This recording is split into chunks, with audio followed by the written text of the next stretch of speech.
নদীতে বা সমুদ্রে মাছ ধরলে কি গুনাহ হবে? যেহেতু এটি সরকারের, নদীতে বা সমুদ্রে মাছ ধরলে গুনাহ হবে ওই সময় যখন সরকার তা নিষেধ করে। যেমন একটা সময় আছে, যেমন সরকার নিষেধ করে যে এই সময়ে মা এ মা যে সমস্ত আছে, ইলিশ আছে, সেগুলো ধরতে নিষেধ করা হয়। কারণ সেগুলো পানিতে গিয়ে তখন ডিম ফেলবে, বাচ্চা হবে, ভবিষ্যতে উপকার হবে। তো সরকার যখন নিষেধ করে তখন ধরা গুনার কাজ। আর সরকার যখন নিষেধ করবে না তখন সেটা হচ্ছে সবার সম্পদ। যখন যেটা যে নিতে পারে সেটা জায়েজ হবে। এটা উন্মুক্ত রাখা হয়েছে, সরকারি সম্পদ উন্মুক্ত রাখলে সেটা সবার জন্যই অবারিত বা উন্মুক্ত। তো নদীর মাছ বা সমুদ্রের মাছ সবার জন্য উন্মুক্ত, এটা কোনো গুনার ভিতরে পড়বে না। যে যা ধরে নিতে পারে, কারণ এগুলো আল্লাহর দেয়া সম্পদ, এবং যতক্ষণ পর্যন্ত কোনো রাষ্ট্রপ্রধান সেটাতে বাধা না দেয় ততক্ষণ পর্যন্ত এটা সবার জন্য উন্মুক্ত সম্পদ হিসেবে বিবেচিত হবে। যেমনিভাবে আপনি ঘাস কেউ বাধা না দিলে আপনি যে কোনো জায়গার ঘাস কেটে আপনি গরুকে খাওয়াতে পারেন, এবং গরু নিয়ে যে কোনো জায়গায় ঘাস লাগাইতে পারেন যেন ঘাস চরে খেতে পারে, নিষিদ্ধ নয়। বরং যেখানে বাধা দিবে যে এই অংশটুকু কেউ যেন, এই এলাকায় কেউ যেন গরু না চড়ায়, তাহলে এখানে আপনি যেতে পারবেন, সরকার বাধা না দিবে। এর অর্থ হচ্ছে এটা সাধারণভাবে সবার জন্য উন্মুক্ত যতক্ষণ পর্যন্ত না কোনো বাধা না আসবে। তো এখানে নদীতে বা সমুদ্রে মাছ ধরলে কোনো গুনাহ হবে না।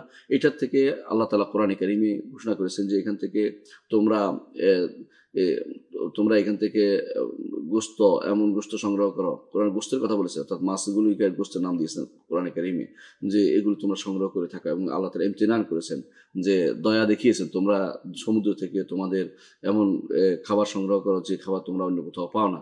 এবং সমুদ্র থেকে তোমরা তাহমিলু, সমুদ্রের মধ্যে তোমরা আরো বলেছেন যে তাস্তাখরিজুন মিন হিলিয়াতান তালবাসুনাহা, সেখান থেকে ঝিনুক বা বিভিন্ন রকমের জেওয়ার, বিভিন্ন রকমের অলংকার ব্যবহার করো সমুদ্র থেকে। সুতরাং এটা হচ্ছে আল্লাহর দেয়া সম্পদ, যে যেভাবে আনতে পারে, এটা যে যেভাবে আনতে পারবে। যেই জায়গাতে রাষ্ট্রপ্রধান যেখানে আপনি থাকবেন তারা নিষেধ করবে, সেখানে আপনি যাবেন না।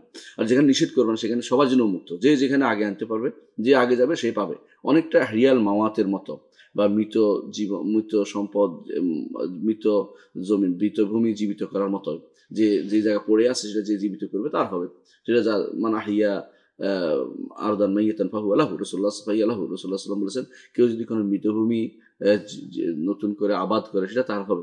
অনেক জায়গা পড়ে আছে পৃথিবীতে, এখন পর্যন্ত পৃথিবীর আবাদযোগ্য জমি, আবাদ করা হয়েছে জমি খুব কমই, বেশিরভাগ জমি অনাবাদি রয়ে গেছে।